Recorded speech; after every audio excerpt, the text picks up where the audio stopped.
Oh no!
Again, everyone, happy holidays. I'm Germain, and this is INFOcus People and Places.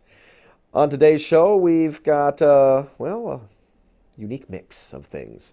We're going to be studying the solar system with our own NASA ambassador. You read his column in the local paper on the universe and space exploration. Lou Varricchio will be joining us here in just a little bit to talk about what's going on with NASA these days. We're headed back to the moon. We are discovering new planets out there that may contain life. It's happening on a regular basis now. It really doesn't seem like a unique thing anymore, but if you think about it, it's still really thrilling. We're going to talk about the Hubble Space Telescope as well. We'll actually show you some really breathtaking images that the Hubble has taken over the many years of existence. And we're going to learn all about space and talk about the final frontier coming up with Solar System NASA Ambassador Lou Varricchio.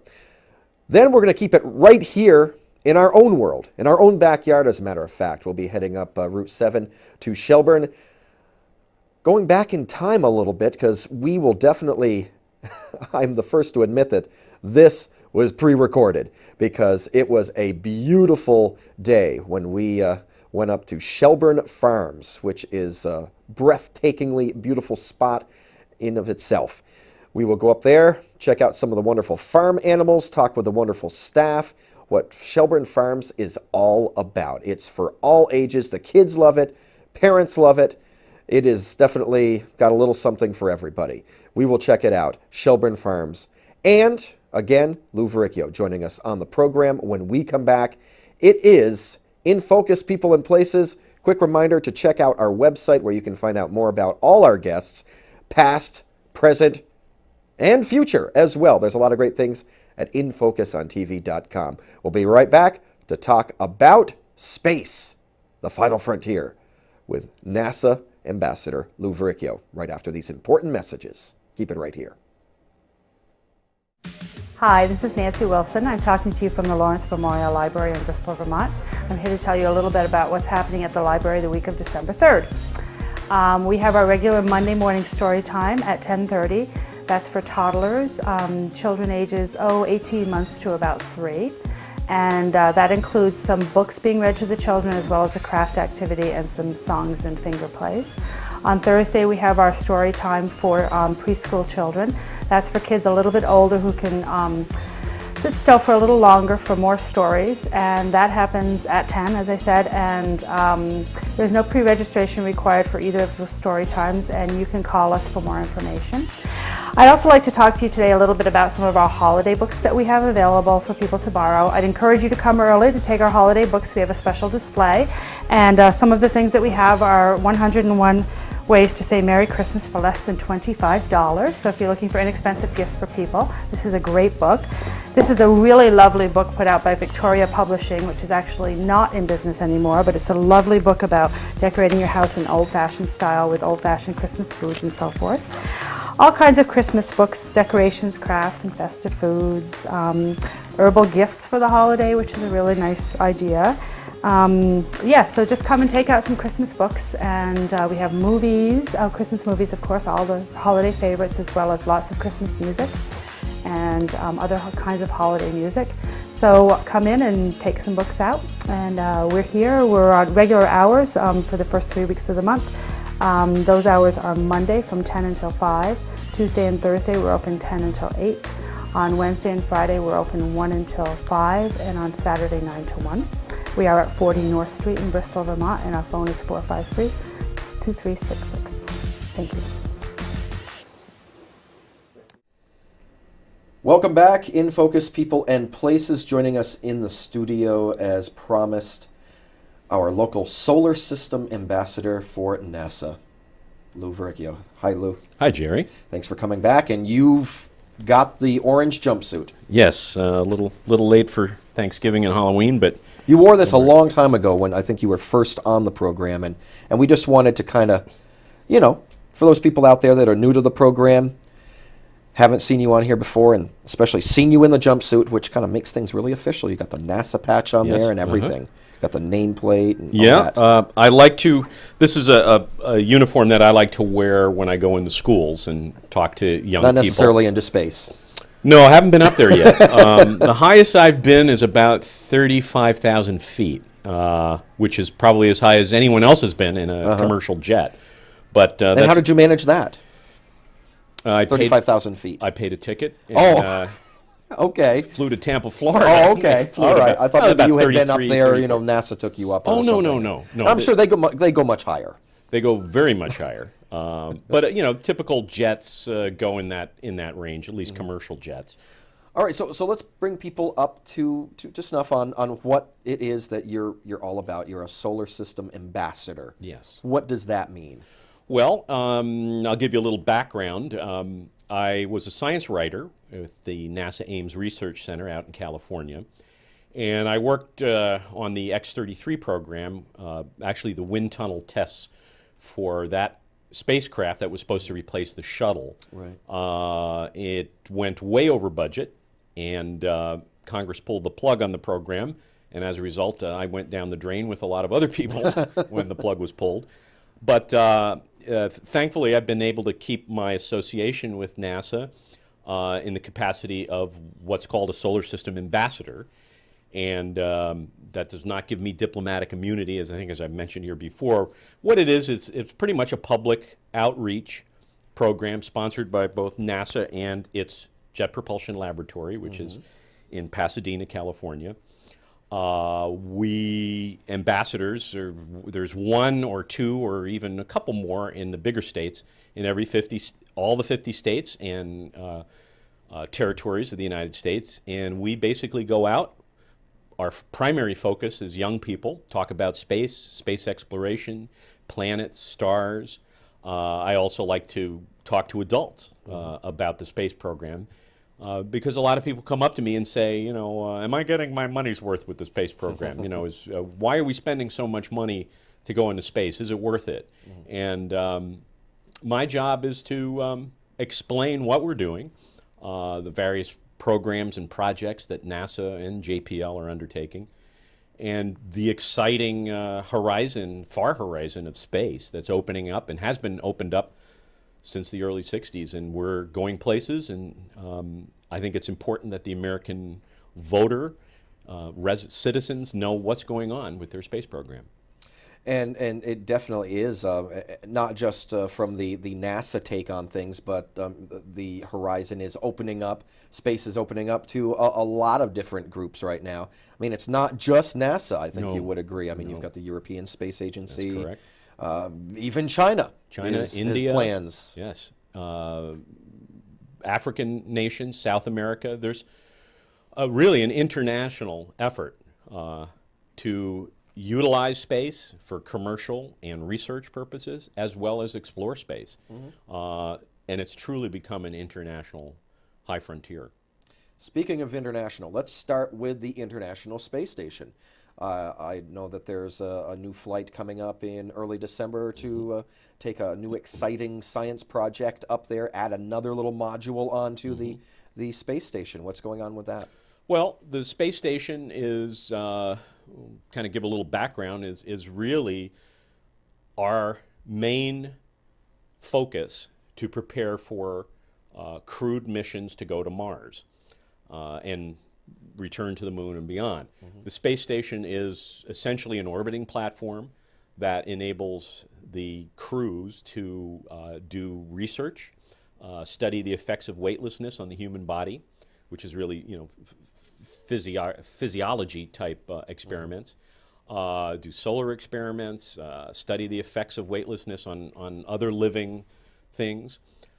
So it's an important first step for going out into deeper space. So the space station, which was launched in 1998, really just one little can module, has been slowly building for over 10 years now. Can you give us some idea of the size of where it is at right now? Well, I would say with the solar arrays on it, it's about the size of a football field. Now, when I say that, it's not the actual living quarters are not that big, but the actual square area of the station is that large. And the solar panels are a huge array, and they provide the primary power. There's battery backups, but it is a solar-powered spacecraft, and it has to support the various crews that come and go. They're on shifts. They're up there for a few months, and then a new crews come and replace the astronauts. Is it usually just 2 people? No, there's sometimes more, 3, 4, 5. Primarily, the Russians have been carrying especially after the Columbia shuttle accident back in 2003, the Russians picked up the slack on the launches to get the crews up there to maintain the schedules. But we just saw, was it last month, the big repair job up in space that was pretty risky, repairing one of the station panels. So there's a couple of modules up there, both the Japanese, European, they're labs where those international crew members go and do their various chores for their nation's space programs. But it's an international effort. NASA isn't footing the bill entirely. The Russians, other European countries, Japan, are paying the freight, so to speak, to keep that space station up there. And it's an important thing. We're learning a lot about, especially weightlessness, because to send people to Mars, you're talking about close to a year in space in weightlessness, because the cost of creating a spacecraft that can rotate to create artificial gravity is really just cost prohibitive. I mean, you'd have to build a huge torus or a wheel structure. That might happen someday, but realistically, those astronauts will probably go all weightless for the whole trip. And there's other things to study on the space station. Solar radiation. Astronauts will be exposed to solar radiation going to Mars, even being on the moon. If there's a solar flare, a burst, how do you protect people? How do you detect cell damage from solar radiation? There's a lot of things that we still don't know about deep space, so the space station is really helping us learn about it. And as I mentioned in early December, the shuttle's going back up to the space station with a new lab. Can you tell us anything about that? I don't have a lot of information on that. So I know they are taking a new, so that continues. Yeah, it's a busy schedule. Let's talk about the moon. And we should mention that, Lou, you have written a book on the first trips to the moon. Yes, the Apollo missions and a lot of the early, unmanned robot explorers that went to the moon before the astronauts landed. Yeah, discovery and controversy on the way to the moon. So there was a lot of controversy on the way to the moon the first time. We're going back. Yes. The president wants us to go back. I know that we are well underway with training, and there's a whole new redevelopment of vehicles, a lunar rover.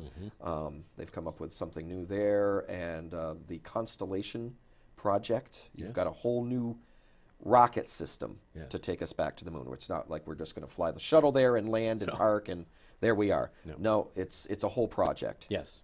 Yeah, as you said, the president gave this initiative a few years back.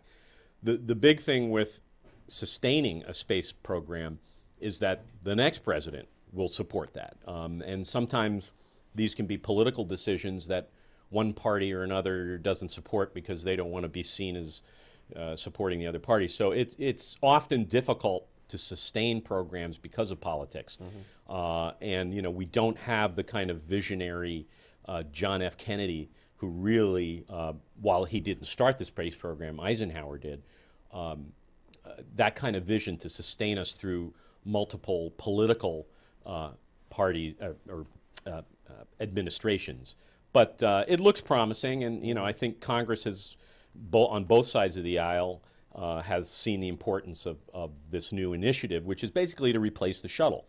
As you said, we're not going to be flying the shuttle to the moon. We can't land the shuttle on the moon.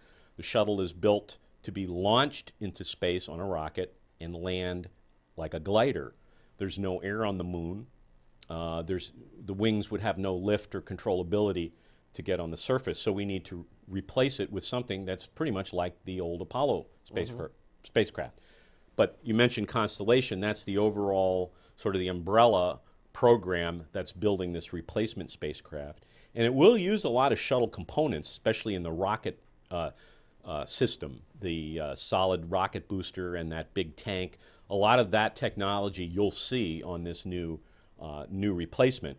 But it's a creative approach. It kind of melds old technology, proven technology, with the new rocket solid fuel technology that really the shuttle helped launch, if I may use that term.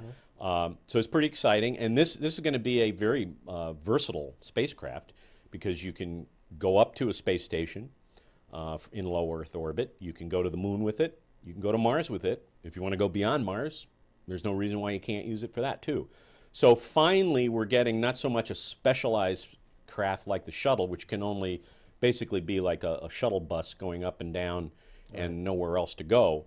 Now we'll have a spacecraft that, even if we don't have, say, the money now to use it to go to the moon, it'll be there. We'll have the infrastructure set up to do it. And that's what was lacking after the Apollo program. Had Apollo been funded and continued to be funded, we would have had that infrastructure in place now, and we'd probably be going back and forth to the moon. But unfortunately, we had the Vietnam War and inflation and all those kinds of things, and we got sidetracked in space. So hopefully, not that we won't have political problems, we have another war on, and who knows, what funding's going to impact the space program. But I think people are beginning to see more of the long-term vision that if you spend the money now, it's not going to be as costly later. Right. And the interest is there. Oh, very much. Poll after poll, I've heard a couple of politicians, and I won't mention them by name, say, we don't need to go into space.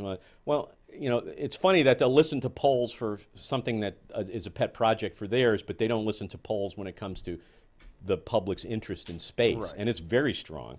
And I think it's a great impetus for young people, especially as America is falling behind in mathematics education and technical skills. What better vehicle do we have already in place to inspire young people to pursue careers in technology? And with young people today, I mean, they see things as sort of like video games. Really, driving these things is like a video game. Well, well, I'll tell you, a lot of, young people do have the computer skills. They grew up, they're of that generation. They were surrounded by video, audio technology. But it's not just that. I mean, you need to have the mathematics background, engineering background to pursue careers in aerospace. But it's good that they're exposed to the technology. The thing is, we have to inspire them to pursue it academically and make a career out of it. It's kind of like, they love the idea of driving a tank or something like that, a military kind of thing. Then they discover you have to go through basic training. Yes. Well, it's just like anything. Study and hard work will get you success. It's not going to happen instantaneously. Right. Okay, so once we get to the moon, what are some of the maybe not long-term but short-term plans for being there? Are we going to put a permanent base on the moon? I think eventually we will, and we say we, it'll probably be the international community. Because these are expensive undertakings. But essentially the moon is like Antarctica. And when the United Nations Moon Treaty, which was ratified by a number of countries, basically reserved the moon in part as a research station. There's some wiggle room for commercial development on the moon. But yes, there will be a base there. It'll probably first be scientific, but there is potential for commercial development on the moon in terms of mining minerals.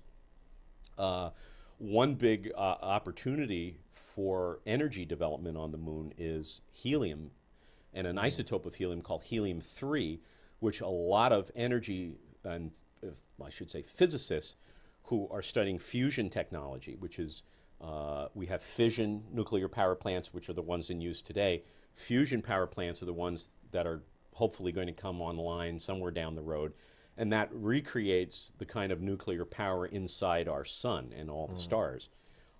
Helium-3 is a great material to use in building a fusion reactor and getting a fusion reaction going. The moon apparently has lots of helium-3. It's very rare on the Earth, but it's pretty common on the moon. So it would have to be mined and probably exported from the moon back to Earth and then processed. But there's great potential on the moon. There's probably vast ice deposits on the moon at the poles, both the north and south poles. That can be developed not only for drinking water and farming on the moon, and I'm farming under pressure, under pressurized domes, but also rocket fuel. I mean, you can make rocket fuel from water. And so there's the moon's just a great place. There's not a lot of weather on the moon. In fact, there's no weather on the moon. 2 weeks of clear weather for. So if they were to play baseball on the moon, no rainouts. That's absolutely right, Joe. But your night games would probably last 2 weeks. At least that's how long the nights are on the moon. Wow. But yeah, athletics on the moon. There's been a number. Arthur C. Clarke has written a couple of short stories about athletics on the moon in the future. The kind of home runs you could hit on the moon. I mean, it's a third of the Earth's gravity, so it would be a lot. They would of fun. be going for a while. Way Sure back, would. way back, way back, way back, way back, way back, and it's still going. Way back. Yeah. And if you remember Alan Shepard, the astronaut on Apollo 14, They played golf on the moon. he was the first guy to hit a golf ball on the moon. And Is that still going? No, it did not reach lunar escape velocity, but it went pretty far. I couldn't tell you how far it went. But Imagine an alien finding a golf ball. yes, yeah, that would be interesting. Yeah, I Who don't know. knows what they would think? Would they recognize it as a sport? I don't know. They'd probably think it was some. Probe or something. Yeah, probably. All right, well, sort of speaking of that, going further out into space, let's talk about the Hubble. The Hubble Space Telescope. And looking way out into space, it's still working. It's being refurbished a little bit now. Yes, the Hubble was launched in 1990. It's scheduled to get I guess in the spa terminology, a big facial. It's going to get a big, not only a facial, but a facelift. Yeah, it's going to be literally boosted because it's in a decaying orbit, as anything that orbits the Earth will eventually strike the Earth and re-enter the Earth and burn up. There's the Atlantis Space Shuttle is scheduled on a mission in September of 2008 to go up, do some work on the shuttle, replace some instrumentation, put a new camera in, and boost it to a higher orbit. So we'll get a few more years out of it. It was a big investment. I couldn't tell you the total cost of the space telescope, but it's been a phenomenal success and a huge hit with the American public. I mean, just The pictures. the photographs are astounding, and people still look at it. And we have some. Oh yes, I we do. And understand. I just wanted to bring one of these. This is a current magazine published by Astronomy Magazine. And this is a beautiful magazine. I picked it up at Hannaford's here in Middlebury on the news rack. Just pop full of, I mean, you can find this stuff on the internet, but there's something about a magazine that's just kind of neat. And these are really spectacular photographs. And the publishers of this magazine went through the 10 plus years, almost going on 20 years of the Hubble Breathtaking. breathtaking photographs and combine them with nice captions telling you the story of the photograph, how it was created. You know, it took 3 days to make the exposure. You know, you think of you have a timer photograph of your family at Christmas time, and it's done like that. You imagine leaving your shutter open for 3 days, just to catch that distant, faint light. Speaking of that, Hubble has captured perhaps as close as the closest thing we could get to a picture of the beginning of the universe Yeah. that we've ever had. Yeah, it's a picture that some people call the 10,000 galaxies picture. It's actually in this magazine, and we have it here as a slide. And this photograph is probably the if you want to call it a still time machine.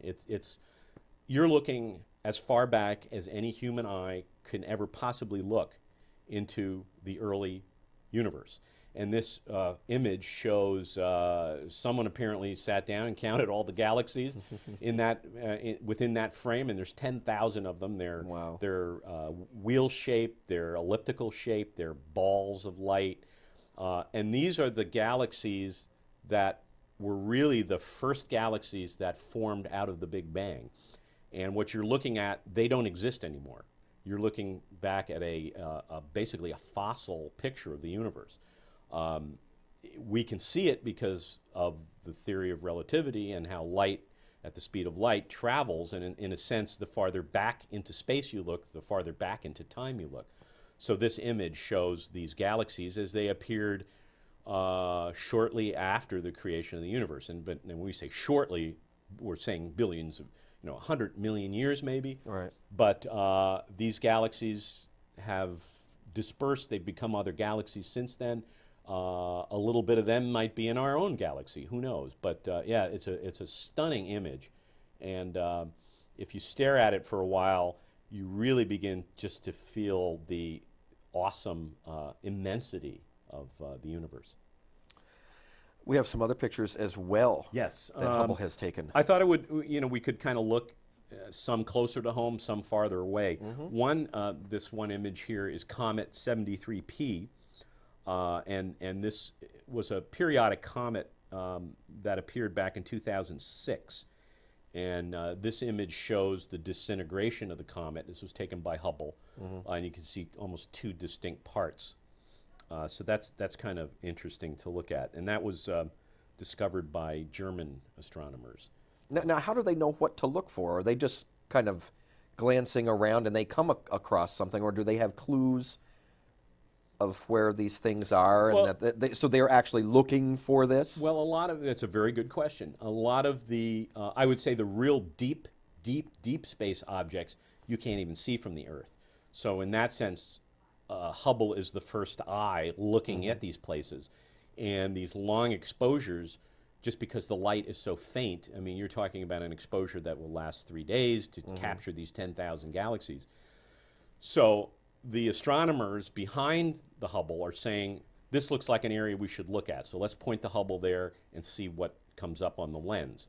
Other objects closer to Earth, let's say there's this picture of Mars that we can put up on the screen here. This was just a stunning photograph of Mars taken from Hubble. And remember, Hubble is 360 miles above the Earth. You could not get an image like this from any Earth telescope. And this shows Mars with some of its seasonal change. You can see the dark areas, which are sand dunes, and some of the dark lava areas on Mars, not unlike on the Moon. And this was taken by Hubble. So, the astronomers know where to point that. They know where Mars is. And some of the stars, let me show, if we can show this. There's a picture of a galaxy, and we can show that. It's called the Black Eye Galaxy, M64. This object is about 24 million light years away. So what we're looking at is actually 24 million years ago. This was discovered in 1779, around the time of the American Revolution. So astronomers have known where this object is. They did not see it in this kind of detail until Hubble. Although some of the big earthbound telescopes like Mount Wilson have taken pictures of it. But this is a pretty interesting thing, because at the center of this galaxy is probably a black hole. So that's pretty neat. Yeah. If I can mention another image that we can show here is called the Whirlpool Galaxy. This is also called M51. This is a spiral galaxy, and this is about 23 million light years away. Again, what you're looking at on the screen is what it looked like 23 million years ago. We don't know what it looks like today. You'd have to Right. travel that distance to see it. And obviously, it's probably changed a little, but not too much. And this object has been known for quite a number of years. Just one other image, I think, that everybody has probably seen. It's called the Pillars of Creation. Yes. And these are essentially a nebula. It's called the Eagle Nebula, and it's in M16, which is an astronomical name. It's called M, short for Messier. He was a French astronomer, and he, back in the 1700s, cataloged a number of these objects so that he tagged them M. So there's M1, M2, M3, et cetera. Right. Anyway, this is a phenomenal image. There are these huge gas clouds, and if you look very closely, at the tip of them are these bright stars. This is only about 7,000 light years away from the Earth, so it's relatively close to us. But these are all hydrogen clouds, and it's a hatchery for stars. So it's kind of a nursery where stars are being born. They come out of these clouds. There's a lot of pressure and stress inside these clouds that condense to form stars. And this is essentially how our sun was born, in one of these nebulas or pillars of creation, as it's been called. And it's just a phenomenal image. But what you're looking at, I mean, in terms of scale in this photograph, is really hard to fathom. Maybe from the tip of the cloud to the bottom of the frame is, maybe 10, 20, I don't know, 1,000 light years. I mean, Wow. they're huge structures of gas. They're dwarfed by the immensity of space, but up close, they're pretty phenomenal. So this is just one of the amazing images that Hubble has revealed to us that we would never have found using earthbound telescopes. Right. So Hubble is just phenomenal, Oh yeah, yeah. mind-blowing. Yeah, those are perfect words to describe it. And if I can tell the viewers, if you do a Google search for Hubble heritage images, I don't have the www URL off the top of my head, but you could do a search for Hubble heritage. NASA has just compiled this phenomenal online gallery of Hubble pictures, which you paid for them. You're a taxpayer. You can use them. You have the right. So here's something that's uncontroversial. This was Uncontroversial. definitely worth it. It's definitely worth it. These images now are in the human archives for posterity. You can study them. You can print them out if you like. NASA's done a neat job. They framed them and put their names of all the objects and some little information about how far away they are from the Earth. They make great wall screens. If you want to have a fun wall screen on your computer, you can make a slideshow out of them. I have a friend who has a big engineering printer, and he printed out this spectacular wall poster of the Whirlpool Galaxy, which we showed here. And they're neat images. And you could spend a rainy or snowy Saturday afternoon on the NASA site going through these pictures and just exploring. And then they have all kinds of references if you want to find out more about what's in the picture, how it was taken, the technology behind it. NASA has all that stuff, but it's just at your fingertips, very easy to use, and just fun to explore. Everything from pictures of ancient white dwarf stars to supernovas, just pictures that will have your jaw dropped. At least for me. I mean, maybe someone is too jaded to appreciate the majesty of those images. Lou, I think that's a great lead into to this next segment, and we're going to have to wrap things up here very, very soon.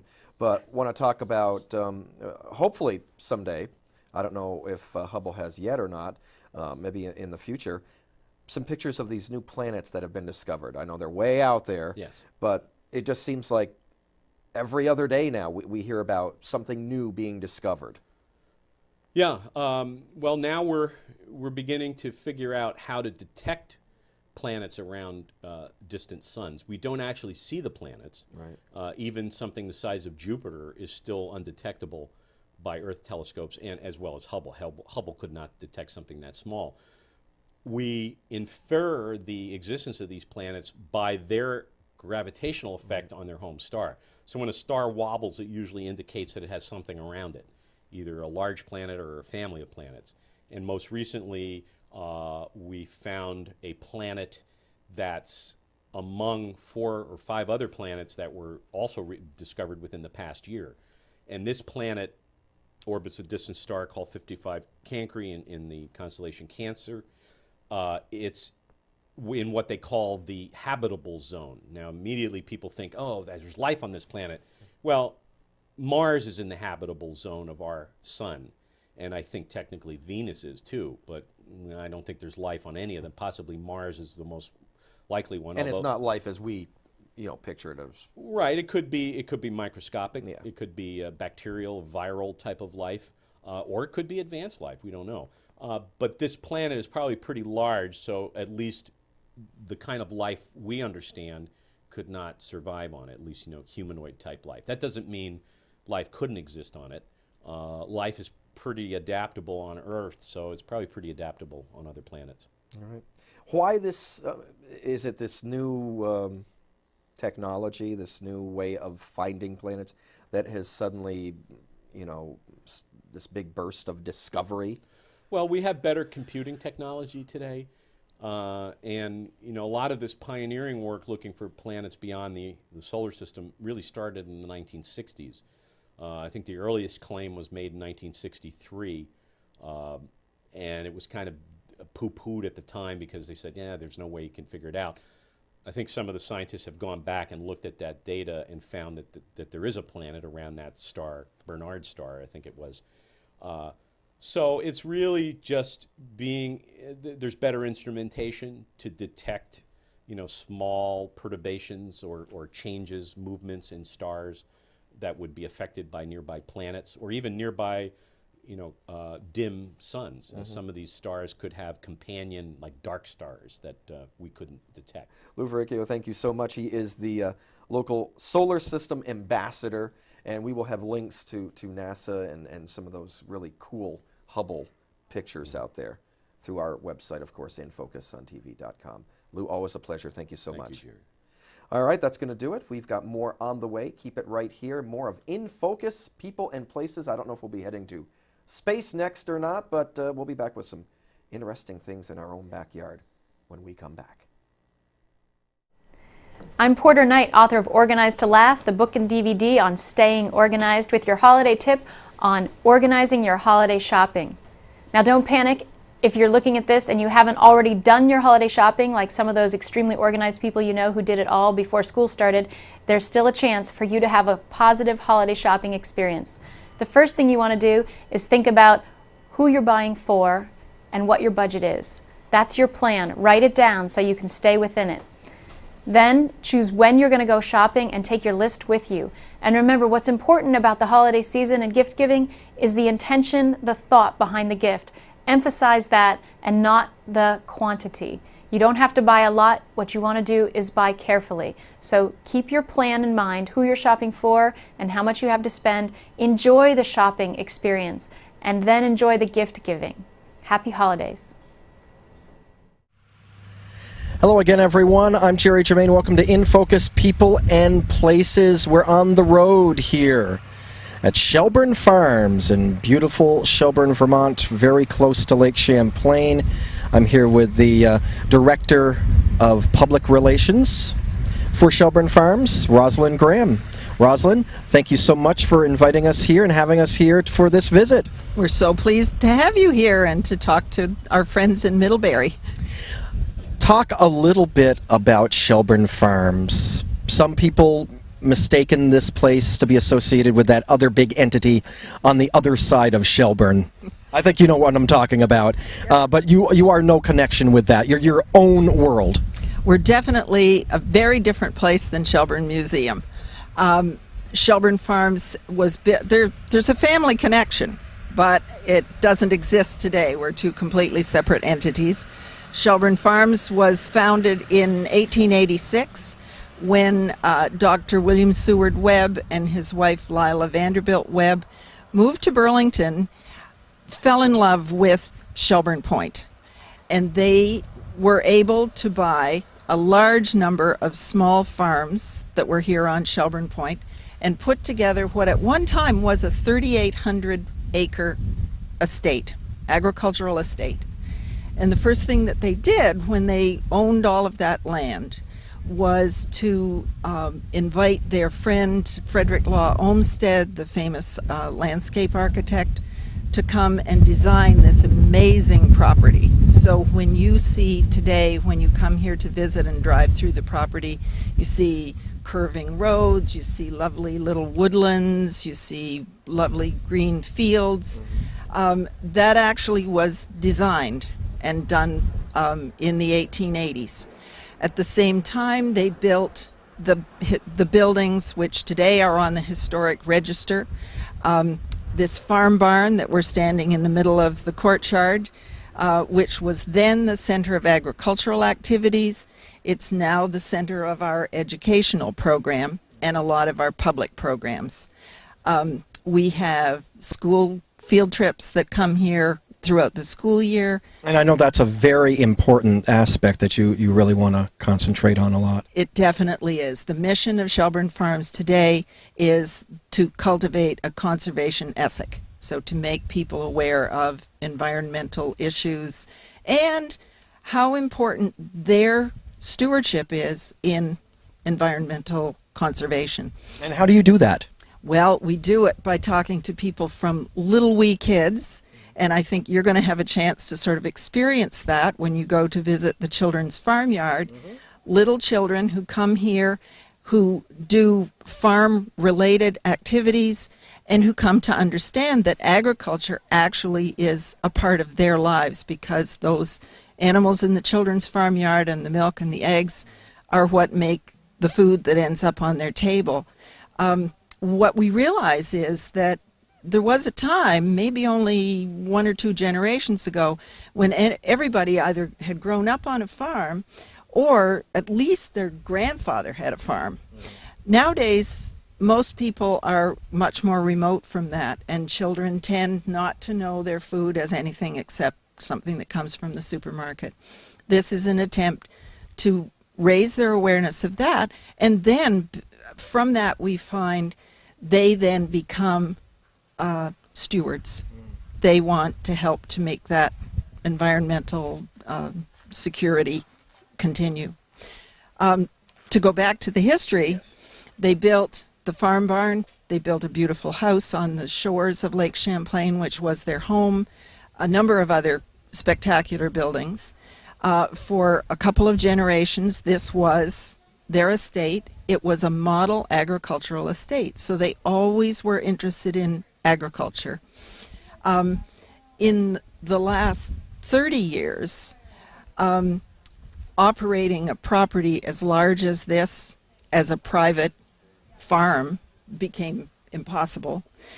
And the current generation said, what we want to do is use this beautiful land for a public purpose. And so the educational mission grew out of that desire to maintain it, keep it as a beautiful place, but welcome people to come here and enjoy it too.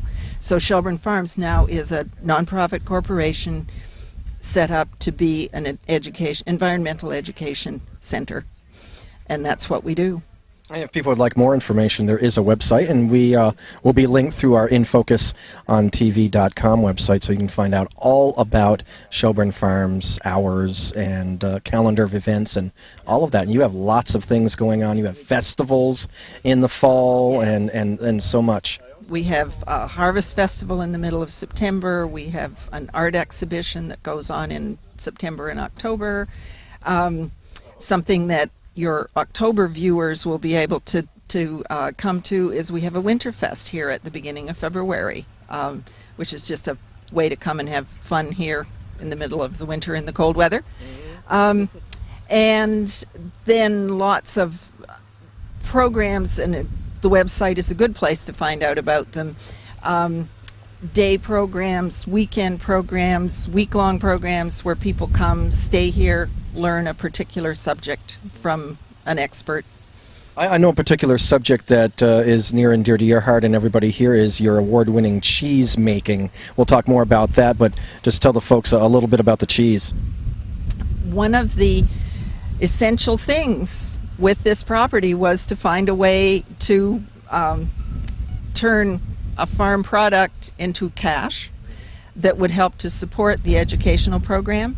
One of the ways we do that is that we are an operating farm. We have a herd of 225 brown Swiss cows, and their milk is made into an award-winning cheddar cheese, which is sold locally, regionally, and nationally and internationally. We have a mail order business and a catalog, so people all over the country are buying Shelburne Farms cheese. The other thing that we do to support the educational mission here is the inn, which was the family home, has been turned into a wonderful seasonal inn. 24 beautiful rooms, fabulous dining room, and that's open from the middle of May to the middle of October. So this is quite a place, and you're kind of hidden away from the rest of the world out here, but it is certainly a prime location, beautiful with what has been done here and how you've kept it up. Just marvelous architecture, breathtaking views. It's astonishing when people drive in the driveway and come around that curving drive, and then they see this building, and it's quite jaw-dropping. There's always gasps. All right, speaking of gasps, I understand that you've lined it up so that I can go milk some of your creatures here. One of the wonderful things here is that we have both very patient animals and very talented educators who can turn you in a matter of minutes into a goat milker and a cow milker and an egg collector. Okay, I will attempt to do that. I understand we've got some goats coming up next that I will attempt to milk. So I will go over to the children's barnyard right after this quick break, and I will try to milk a goat. Thank you so much, Rosalind Graham, for having us here, and we'll talk with you later on. Thank you for coming. All right, we'll be right back with the goats at Shelburne Farms on InFocus, People and Places. You won't want to miss it. Hi, I'm James, And I'm Joseph. and we're here to tell you about Dolly Parton's Imagination Library. So if you're a baby, But not yet 5 years old, sign up for Dolly Parton's Imagination Library. everyone in Addison County is eligible And you get a free book every month. until your 5th birthday. So just call your local library. Or look for this brochure in your pediatrician's office or your library or your daycare center. And sign up for Dolly Parton's Imagination Library to get a free book mailed to you every month. Sign up! Sign up, tell your friends. Back here at Shelburne Farms, we're here with Rose, who is the goat expert. Rose, how you doing? Excellent. How long have you been at Shelburne Farms? Since April. Ah, so you're not very long, but you know what you're doing. And I'm putting myself in your hands here. You're going to teach me how to milk the goat. The goat has a name? This is Lady Slippers. Lady Slippers, okay. And tell us some particulars about Lady Slippers. How old and what kind of goat? Lady Slippers is 3 years old, and she is a mix of various kinds of goats. So A mutt? she is a mutt. Yes, she is. So she's here eating right now. We give her some food before we start milking her. And she just had, 3 months ago, she had a baby, 2 babies, Aster and Hawthorne. Do goats like to be milked? Well, I was going to say, is this lulling Lady Slippers into a false sense of security? yes, it is. You will see that she'll probably start kicking after a while. But they do like... They will Kicking? What, nobody said anything about goats kicking. I know cows kick occasionally, but goats kick? Lady Slippers is one of the worst with kicking, but don't worry, it will be good. Occasionally she does. What am I getting myself into here? Don't worry. Okay, what are some secrets here? What's the first thing we do? Something about dipping. Okay, yes, we have this teat dip right here, and it's just an iodine mixture. And we dip her teats with this, and it cleans off any of the bacteria that might be on her teats so that it doesn't get into the milk. Okay, by the way, that is a first. I don't think we've ever teat dipped anybody on my show. Oh, excellent. First time. And you would do the same with a cow, too, if you were milking a cow. And then we just wipe that off so that doesn't get on us. All right, so we've dipped. We're wiping clean, wiping dry. What does that do for the teats and the process of milking?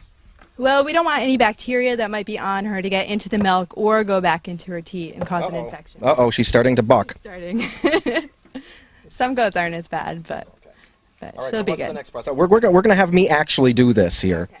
So what we tell everyone here is that if you want to milk, give me a thumbs up if you can.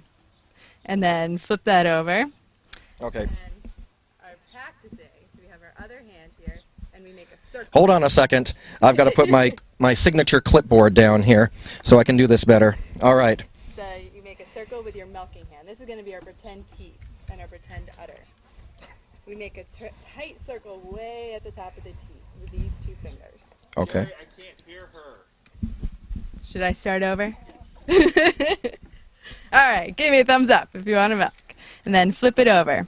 This is our pretend udder and our pretend teat that we're going to practice on. With our other hand, this is our milking hand. We make an A-OK sign with a circle, and we put that over our teat like this. And we keep that really, really tight up there. And that way the milk goes down into the teat and it won't go back up into her udder. And when we squeeze with our other fingers like that, it'll come out. You don't have to pull at all. It's just squeezing up here and then squeezing down. Almost a rolling motion like that. All right, I'm going to give you the microphone. I'm going to try it, and you tell me if I'm doing it wrong. Okay, let's go. I'll get All you right, the so bucket. we've got the thumbs up, the thumbs down. We've got the...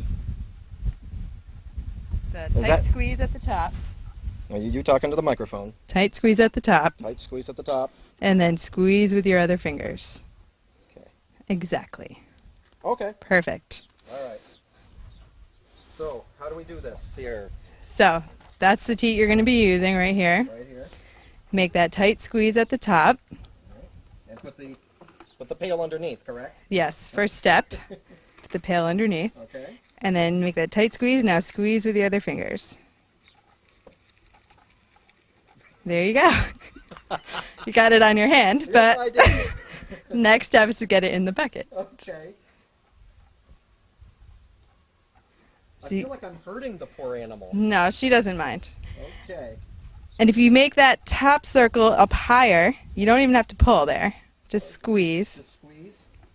There there we you go. Just You got it. squeeze. Exactly. That's Perfect. much easier. Excellent. And how many hours You're a later pro. is the pail full? 5 minutes. 5 minutes? You're able to get. Excellent. And then you Okay, just now keep we're on a doing roll. that. And when you get really good, you can use both hands. Okay. All right. So did you have prior knowledge of how to do this when you came here? No, it was my first time as well. How long did it take you to learn? Nah. About this long? Yeah. Okay. Yeah. You're pretty good on the learning scale. Well, I don't know about that. It's all over my hand. It's nice and warm. Right. All right, so what other animals do you deal with here besides the goats? Well, we have a cow that we milk, and then we have sheep and chickens and pigs and alpacas and llamas and horses I understand they're all over the place. Yeah. They're everywhere. and donkeys. Yep. Funnest part of the job, teaching besides teaching a TV guy how to milk a goat. I love when little kids learn how to pick up a chicken. They love that. They get very excited to pick. Is there a secret to doing that? Gotta hold their wings down so that they don't flap in your face. And our chickens are very nice and special, so they'll let you do it. Do you think you could get me to do one? Be able to pick one up? That looks like a good one right over there. Oh, the rock star one. Does that have a name? No, she's a Polish crested chicken. I don't know if she has a name. I think we'll call her David Bowie. Okay, that's a good name. Or Billy Idol. I don't know. They all look the same after a while. All right, so we'll be back. I will go wipe my hand off, and when we come back, I will attempt to pick up a chicken as we continue our tour of Shelburne Farms on INFOcus, People and Places. When Rachel's disease became evident, we realized she was at a desperate point of needing blood and platelets. 298 blood transfusions, both platelet and the blood, is what kept her alive. Those people that cared enough to donate are who saved Rachel's life. And I can't thank anyone enough for giving me my daughter's life. Thank you to all of those who gave blood. The American Red Cross reminds you, together we can save a life. Call 1-800-GIVE-LIFE. Back here with Rose in the barnyard at Shelburne Farms, beautiful Shelburne, Vermont. INFOcus People and Places. Rose, we have selected a chicken that we have dubbed David Boy to have me pick up. There is a secret to picking up a chicken. You want to bend down slowly Okay. and then hold down her wings. All right. and Those would then be on the lift side. up. Exactly. Okay. And that is the secret. That's the secret. Okay. Yep. Let's see the expert do this. Rose in action with David Bowie. Hold down her wings. There we go. Very good. That's it. All right, so now the big challenge is for me, the host of the program, to do this successfully without getting pecked to death or something. Okay, Rose, we're going to again have you hold the microphone and do the play-by-play. Okay. So bend down. bend down slowly. Put your hands on either side. Hold her and then lift her up, and you can put her against your body. Give her a little hug. Perfect. All She's- right, and David Bowie. She's ready very to happy perform. All right. to be up there. That's amazing. Nice That's job. amazing. Look at that. I'm impressed. And then we just Excellent. slowly put First her time back chicken down. picking up. Yep. Slowly put her down. There we go. And there she goes. Nice job. Rose, you were a good teacher. I want to thank you, and thank you for showing me how to milk a goat and how to pick up a rock star chicken here at Shelburne Farms. Of course, anytime. Come on All right, back. we've got more coming up. Shelburne Farms on INFOcus, People and Places. Goodbye, David Bowie. David Bowie has left the farmyard.